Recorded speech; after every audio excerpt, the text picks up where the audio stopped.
অনেকদিন পর একটা লং ভিডিও আপলোড করব। যাচ্ছি হচ্ছে কলকাতা বেহালা, আর ট্রেনে বসেই রাস্তা দিয়ে যে ভিউগুলো দেখতে পাচ্ছিলাম সেটার ক্লিপই আপনাদের সাথে শেয়ার করলাম। বেহালা আমার দিদির বাড়ি ছিল, যাই হোক দিদির বাড়ি পৌঁছে গেছি। পৌঁছেই পেয়ে গেছি টিফিনে ক্রিস্পি চিকেন উইংসের সাথে ছিল কাসুন্দি আর সস, যা টেস্টি ছিল খেতে। তারপরই পেয়ে গেছিলাম স্যান্ডউইচ টিফিনে।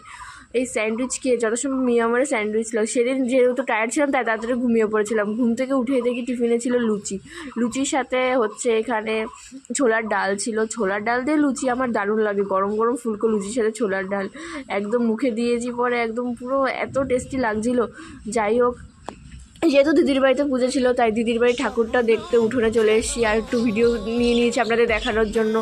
আর তারপরই বেহালার পাড়াতে ঘুরেও বেশ কিছু ঠাকুর দেখার পর এখন রোল অর্ডার দিয়েছি, একটা ক্রিস্পি চিকেন রোলটা দারুণ টেস্টি ছিল খেতে। রোল খাওয়ার পর একটা মোমো অর্ডার দিয়ে দিয়েছি। মোমোটাও দারুণ ছিল খেতে, একদম ভেতরে ছিল জুসি, বাইরে ছিল একদম নরম পাতলা কোটিং। আর সেই দিনও ঘুমিয়ে পড়েছি। তারপর দিন সকালে উঠে, সেদিন আবার বোনের বার্থডে ছিল, তাড়াতাড়ি করে কচুরি খেয়ে নিলাম, ব্রেকফাস্টটা কমপ্লিট করে নিলাম। কচুরি খাওয়ার পর এখন আমরা সবাই বেলুন ফোলাবো। দেখুন আমার দিদির ছোটো মেয়ে, কি কিউট না দেখতে। ওরা যমজ বোন ছিল, ওরা দু বোন ছিল। আমরা সবাই বেলুন ফুলিয়ে নিচ্ছি, আমরা ডেকোরেট করবো যেহেতু রুম, হাতে টাইমও কম ছিল। আর দেখুন ওর বেলুন ফোলাতে কত কষ্ট হচ্ছে, দেখেই বোঝা যাচ্ছে। আমরা সবাই বেলুন ফোলাতে ফোলাতে গল্প করে নিচ্ছি, আর ডেকোরেটও করে নেবো। রুম ডেকোরেট করার পর আমরা ডেকোরেশন নিয়ে নিয়েছি নিজেদের, অর্থাৎ রেডি হয়ে নিয়েছি। একটু মজা করলাম আপনাদের সাথে। যাই হোক, এখন কেক কাটিংয়ের পর্ব শুরু। আর পার্পল কালারের ড্রেস এটা হচ্ছে ছোটো বোন, আর পিঙ্ক কালারের ড্রেস এটা হচ্ছে বড় বোন, আর মাঝখানেটা মাসির মেয়ে ওদের। আর দেখুন কেক কাটিংয়ের পর্ব শেষ, আমরা সবাই কেক পেয়েও গেছি। কেক ছিল, তারপর ছিল হচ্ছে পাকা আমের একটা রসগোল্লা, তারপর পায়েস।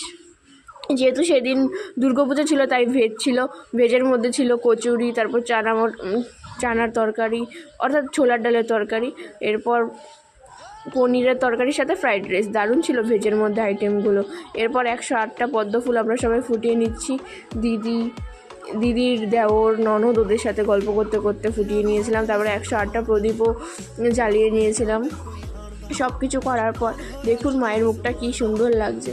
তারপর আমরা প্ল্যান করেছি দুপুরবেলায় ঘুরতে বেরিয়ে পড়বো, বেহালার বেশ কিছু ঠাকুর দেখবো। সাউথ কলকাতাটা পুরো ক্যাপচার করে নেওয়ার চেষ্টা করেছি। আর অনেক ভিড় ছিল তাই বেশি ভিডিও ক্লিপ নিতে পারিনি, এটুকুই নিতে পেরেছি আপনাদের জন্য। আর এরপর আবার দিদির বাড়িতে এসে প্রসাদ খেয়ে নিয়েছি, কত রকম দেখুন প্রসাদ ছিল। তারপর প্রসাদের পরই ছিল টিফিনে চাউমিনের পর খাওয়া দাওয়ার শেষে ডিনারে ছিল এখানে বিরিয়ানি, মাটন বিরিয়ানি, সাথে ডিম, সাথে ছিল আবার চিকেন চাপ, আলু। যেহেতু লাস্ট দিন ছিল পুজো, ঠাকুর বিসর্জনে দেওয়ার পরই এই মেনুটা সিলেক্ট হয়েছিল। আর একটু চিকেন চাপ নিয়ে, মাটন নিয়ে, আলু নিয়ে, ডিম নিয়ে, রাইস নিয়ে মুখের মধ্যে চালান করে দিয়েছিলাম, দারুণ টেস্টি লাগছিলো খেতে।